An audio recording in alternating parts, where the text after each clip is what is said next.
আসসালামু আলাইকুম বন্ধুরা, আমি হাসি আমার ব্যস্ত রান্নাঘরে সবাইকে ওয়েলকাম করছি। ফেসবুকে যারা আছেন এবং আমার ইউটিউব চ্যানেল ব্যস্ত রান্নাঘরে যারা আছেন সবাইকে ওয়েলকাম করে শুরু করছি আজকের ডিমের মান্তাসা পিঠা। এটা দেখতেও সুন্দর, খেতেও মজা, একদম কেকের টেস্ট পাবেন আপনি এটা খেলে। কিন্তু এটার নাম মান্তাসা কেন হলো এটা কিন্তু আমি জানি না, আপনাদের জানা থাকলে অবশ্যই জানাবেন। দেখুন তো পিঠাটা কেমন হয়েছে, অনেক সুন্দর হয়েছে। ঘরের অল্প কিছু উপকরণ দিয়ে কিভাবে ঝটপট এই পিঠাটি বানানো যায়, চলুন এখন আমরা সেটি দেখে আসি। ভালো লাগলে কিন্তু অবশ্যই একটি লাইক দিবেন এবং আমার চ্যানেলটি সাবস্ক্রাইব করে আমাকে সাপোর্ট করবেন। ডিমের এই মান্তাসা পিঠাটি বানানোর জন্য খুবই কম উপকরণ লাগবে ডিম, ময়দা, চিনি এবং এখানে আমি গুঁড়া দুধ নিয়ে নিয়েছি। এটার কোনো নির্দিষ্ট পরিমাণ নাই, একটু দিলেই হলো, না দিলেও চলে, তবে দিলে ঘ্রাণটা ভালো আসে।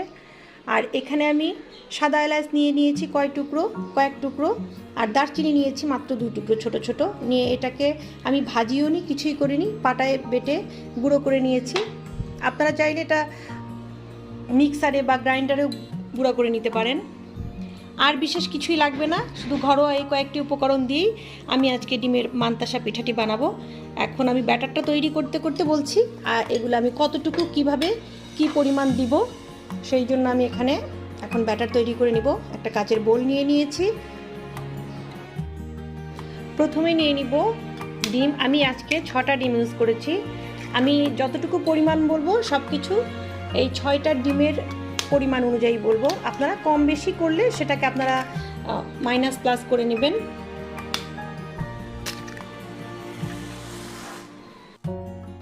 ডিমগুলাকে একটু ফেটিয়ে নিব। এখানে আমি 6টা ডিম নিয়েছি। 6টা ডিমের জন্য আমি এখানে দিব 3 কাপ চিনি, মানে প্রতি 2টো ডিমের জন্য 1 কাপ করে চিনি। এইভাবে মিষ্টিটা দিলে মিষ্টিটা একদম পারফেক্ট হয়। তবে আপনারা যদি কম খেতে চান তাহলে কম দেবেন। এখন এটাকে আমরা ততক্ষণ ফেটিয়ে নিব যতক্ষণ চিনিটা গলে না যায়। এখন 3 মিনিট লাগলে 3 মিনিট, 5-6 মিনিট যদি লাগে তাহলে 5-6 মিনিট। এইভাবে আমরা এটাকে ভালোভাবে ফেটিয়ে নিব। চিনি না গললে কিন্তু এর ভেতরে ময়দা দেওয়া যাবে না। ময়দা দিলে পরে দেখা যাবে চিনি আর গলেনি, তখন দানা দানা হয়ে থাকবে, খেতে কিন্তু ভালো লাগবে না পিঠাটা। প্রায় সব মিলিয়ে 7-8 মিনিট লাগলো। আমার চিনিটা প্রায় গলে গেছে, মানে গলেই গেছে বলতে গেলে। আমি একটু লবণ দিচ্ছি, অল্প লবণটা দেওয়া হয়েছিল না, লবণটা দিয়ে একটু মিশিয়ে নিব। আসলে কারো যদি মানে মিষ্টি জাতীয় খাবারে লবণ পছন্দ না হয় আপনারা এটা স্কিপ করতে পারেন, এটা কিন্তু অপশনাল, না দিলেও কোনো সমস্যা হবে না। তবে একটু লবণ দিলে মিষ্টির স্বাদটা আর একটু বেড়ে যায় আর কি। এখন আমরা এখানে ময়দা মেশাবো, তবে অবশ্যই অল্প অল্প করে মেশাতে হবে। একবারে কিন্তু সবগুলো ময়দা ঢেলে দিয়ে মেশানো যাবে না, এতে কিন্তু ব্যাটারটা দলা পেকে যাবে। একটু ময়দা দিয়ে, এই যে সম্পূর্ণ ময়দা যখন ডিমের সাথে মিশে যাবে তখন আমরা আবার একটু ময়দা দেব এবং তার সাথে সাথে একটু এই যে গুঁড়া দুধও দিয়ে দেব। দিয়ে এখন আমরা এটাকে এইভাবে ব্যাটারটাকে তৈরি করে নেব। আসলে আমি ময়দার পরিমাণটা আপনাদেরকে বলিনি, কারণ এটা হচ্ছে মাখাতে মাখাতে আমি আপনাদের ঘনত্বটা দেখিয়ে দেব কতটুকু ময়দা লাগবে না লাগবে। এটা ময়দার কোনো নির্দিষ্ট পরিমাপ নাই। এটা একটু হালকা একটু ঘন হলেও সমস্যা হবে না, একটু ব্যাটারটা অতিরিক্ত পাতলা হওয়া যাবে না। আমি মাখাতে মাখাতে আপনাদেরকে দেখাচ্ছি এটা কিভাবে ব্যাটারটা তৈরি করতে হবে, সেই জন্য আমি ময়দার পরিমাণটা বলিনি। আমি আগে এখন এটাকে আস্তে আস্তে ময়দা এভাবে দেব আর এই ব্যাটারটাকে তৈরি করব। বাকি গুঁড়া দুধটুকুও দিয়ে দিলাম। গুঁড়া দুধের পরিমাণটাও আমি বলিনি, আমি এখানে 1/2 কাপের মতো গুঁড়া দুধ নিয়েছি। গুঁড়া দুধ না নিলেও কিন্তু হবে, স্পেশাল টেস্ট পেতে চাইলে গুঁড়া দুধ দিতে হবে। আমি আবার একটু ময়দা দিলাম, দিয়ে দিচ্ছি সেই দারচিনি এবং সাদা এলাচের গুঁড়াটা। এখানে 1 চামচ পরিমাণ আছে, যেহেতু আমার 6টা ডিম অনেকগুলো ব্যাটার হবে সেই অনুযায়ী আমি দিয়েছি। আপনারা যখন ডিমের পরিমাণটা কমিয়ে নেবেন তখন আপনারা এই গুঁড়াটাও একটু কমিয়ে নেবেন। এটা দিলে হবে কি, এমনিও এটা ডিপ ফ্রাই করা হবে, ডুবো তেলে ভাজা হবে, এটার গন্ধ কিন্তু ডিমের গন্ধ এমনিও থাকে না। তারপরও এটা সাদা এলাচের ঘ্রাণটা যেহেতু অনেক ভালো, মিষ্টি জিনিসে খুব ভালো যায়, সেই জন্য আমি দিলাম। তবে আপনারা যদি মনে করেন এখানে ভ্যানিলা এসেন্স দিবেন বা অরেঞ্জ এসেন্স, অনেকের যার যার যে ঘ্রাণটা পছন্দ, যদি বাসায় এসেন্স থাকে আপনারা দিতে পারেন। ব্যাটারটা আমার রেডি হয়ে গেছে। আমি আপনাদের একটু ঘনত্বটা দেখিয়ে দিচ্ছি। দেখুন এইরকম, ঠিক তেল পিঠার গোলাটা যেরকম হয় ওই রকম, তবে এর চার একটু পুরু করতে হবে। এখন আর আমি ময়দা মেশাবো না, এটা আমি 10-15 মিনিটের জন্য একটু ঢেকে রাখবো। এতে কি হবে, ময়দাটা আর একটু ঘন হয়ে আসবে, ব্যাটারটা আর একটু ঘন হয়ে আসবে। সেই জন্য আমি আর এখন এখানে ময়দা মেশালাম না, ঢেকে রাখছি। বেশি না, 10-15 মিনিটের জন্য একটু ঢেকে রাখবো। 10 মিনিট হয়ে গেছে। এটা ব্যাটারটা হ্যাঁ আর একটু ঘন হয়ে এসেছে, আপনারা দেখে নিশ্চয়ই বুঝতে পারছেন। আমি আর একটু আপনাদের সুবিধার জন্য দেখিয়ে দিচ্ছি। দেখুন ব্যাটারটা আমার আর একটু কিন্তু ঘন হয়ে এসেছে। এখানে আর ময়দার প্রয়োজন নাই, তবে আপনাদের যদি ব্যাটার পাতলা মনে হয় আপনি এখানে ময়দা অ্যাড করতে পারবেন। এখন আমরা পিঠাটি ভাজার প্রসেসিংয়ে চলে যাচ্ছি। এদিকে আমি চুলায় কড়াই বসিয়ে চুলাটা অন করে দিয়েছি। এটা যেহেতু ডুবো তেলে ভাজবো, দিয়ে দিচ্ছি পর্যাপ্ত পরিমাণের তেল। আপনারা চেষ্টা করবেন গর্তযুক্ত কড়াই নেওয়ার জন্য, এতে তেল কম লাগবে এবং পিঠাটাও আপনার ডুবো তেলে ভাজা হয়ে যাবে। তেলটা গরম হতে থাক। এখন আমরা পিঠা বানানোর জন্য একটা ছোট্ট রোল তৈরি করে নিই। এই জন্য আমি একটু ব্যাটার এখানে একটি পাত্রে ঢেলে নিলাম। নিয়ে এখানে আমি একটু ময়দা মিশিয়ে দেব,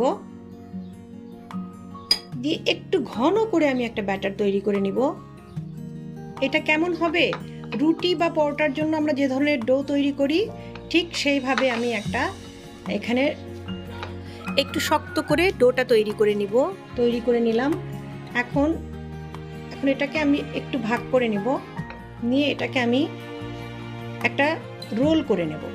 দেখুন এইভাবে 3 ইঞ্চি লম্বা এবং এইরকম পুরু, 1/2 ইঞ্চি সমান পুরু, এরকম আমি রোল তৈরি করে নিব। দেখুন আমার 4টা রোল হয়েছে।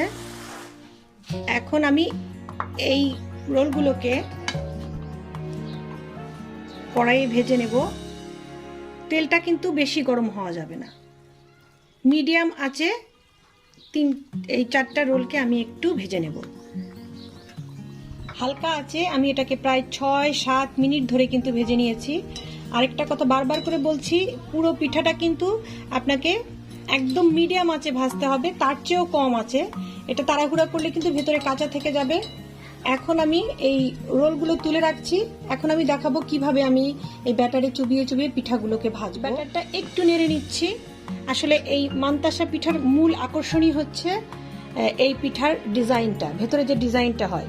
একটু লক্ষ্য করুন, খুব সহজ। আমি যে রোলটা এখানে তৈরি করেছিলাম সেই রোলটাকে আমি এই ব্যাটারে চুবাই একটু এরকম করে একটু ঝেড়ে নিয়ে ডুবো তেলে আমি আবার এটাকে ছেড়ে দেব। দিয়ে এটাকে উল্টে পাল্টে ভেজে নিতে হবে। একটু ব্যাটার চারি সাইড দিয়ে যে এলোমেলো হয়ে পড়ে গেলে এটাতে কোনো প্রবলেম হবে না, আপনি পিঠার উপর ফোকাস করতে হবে। 2-3 মিনিট ভাজার পর যখন এটার কালারটা এইরকম হবে আর কি, দেখতেই পাচ্ছেন সুন্দর একটা কালার এসেছে, গাঢ় ব্রাউন কালার। এই ব্যাটারটাকে তখন আমরা এই পিঠার রোলটাকে আবার আমরা এই ব্যাটারের ভেতরে ছেড়ে দেব। দিয়ে এটাকে আমরা আবার ঘুরিয়ে ঘুরিয়ে ব্যাটারের ভেতরে সম্পূর্ণভাবে মাখিয়ে নিয়ে দেখুন এইভাবে আমরা আবার এর ভেতরে ছেড়ে দেব। দিয়ে সঙ্গে সঙ্গে একটু উল্টে দেব, যাতে এটা চারিদিকে যেন সুন্দরভাবে আটকে যায়। আর আশেপাশে যে ব্যাটারগুলো খুলে আসবে এগুলো আপনারা এই যে ছাঁকনির মাধ্যমে তুলে নিতে পারবেন, কোনো প্রবলেম হবে না। প্রথম একটু কঠিন মনে হতে পারে, কিন্তু 2-1 বার করার পর আপনার কাছে এটা সহজ হয়ে যাবে। এই পাশটা হয়ে গেলে আমরা উল্টে দেব। চুলার আঁচটা কখনোই জোরে তাড়াহুড়া করে এই কাজটা করা যাবে না,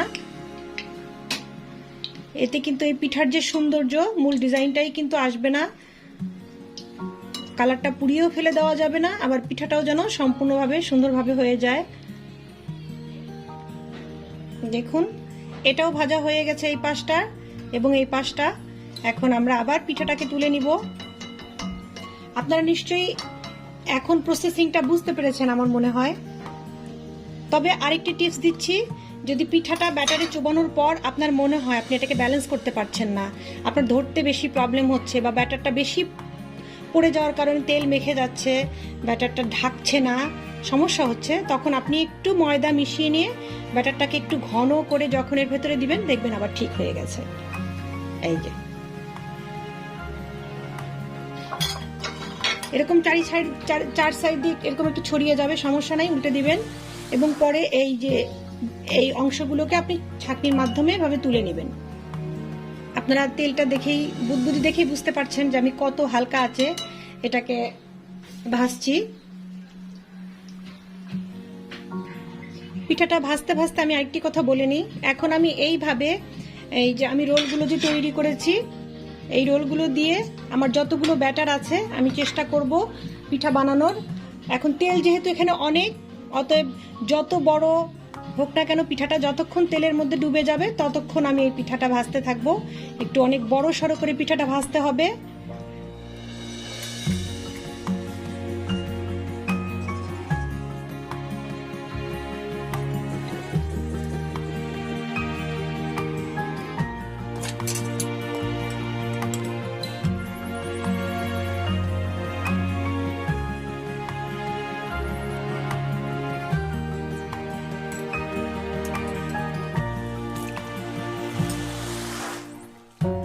দেখুন বন্ধুরা, ডুবিয়ে ডুবিয়ে ভাজতে ভাজতে ভাজতে ভাজতে একটা বেশ বড় সড়ো পিঠা এখানে হয়ে গেছে।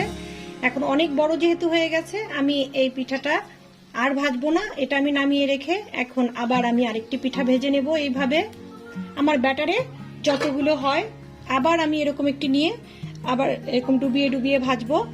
আমার মনে হয় আপনারা বুঝতে পেরেছেন। এখন এটাকে আমি আরেকটু ভেজে নেব, নিয়ে এটাকে আমি নামিয়ে ফেলবো। পিঠাটি ভাজা আমার কমপ্লিট। যেহেতু এটা ডুবো তেলে ভাজা হয় আর অনেক বড়, অথবা আপনারা একটু সাবধানে কাজটা করবেন, তেল ছিটে কিন্তু হাত পুড়ে যেতে পারে। আমি অলরেডি এর আগেই পিঠা করতে যে কিন্তু আমার হাত পুড়িয়েছি, আজকে আমি সেই জন্য সাবধান হয়ে আছি। তো যাই হোক, এটা এখন আমি তুলে নিচ্ছি বন্ধুরা। এইভাবে আমি এখন আরেকটি পিঠা ভেজে নেব। আমার পিঠা ভাজা কমপ্লিট। আমার 4টা পিঠা হয়নি, 2টো পিঠা বড় হয়েছে এবং একটি পিঠা ছোট হয়েছে। দেখুন, এখন হচ্ছে মূল আকর্ষণটা আমি আপনাদের যেটা দেখাবো, আসলে এই পিঠার যে আকর্ষণটা সেটা হচ্ছে একটু কাটলেই আপনারা বুঝতে পারবেন যে কেন এটা এতটা আকর্ষণীয় বা এত সুন্দর। দেখুন তো, একদম ডিমের পান্তুয়ার মতো লাগছে না?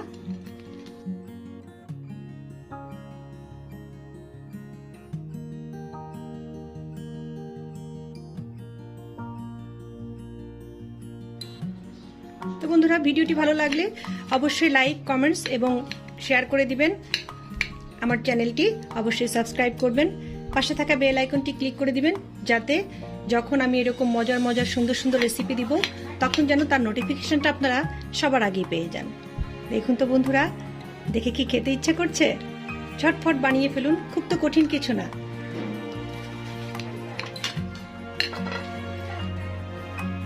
আমি হাসি, অন্য কোনো দিন আসবো অন্য কোনো রেসিপি নিয়ে। ততক্ষণের জন্য আল্লাহ হাফেজ বন্ধুরা।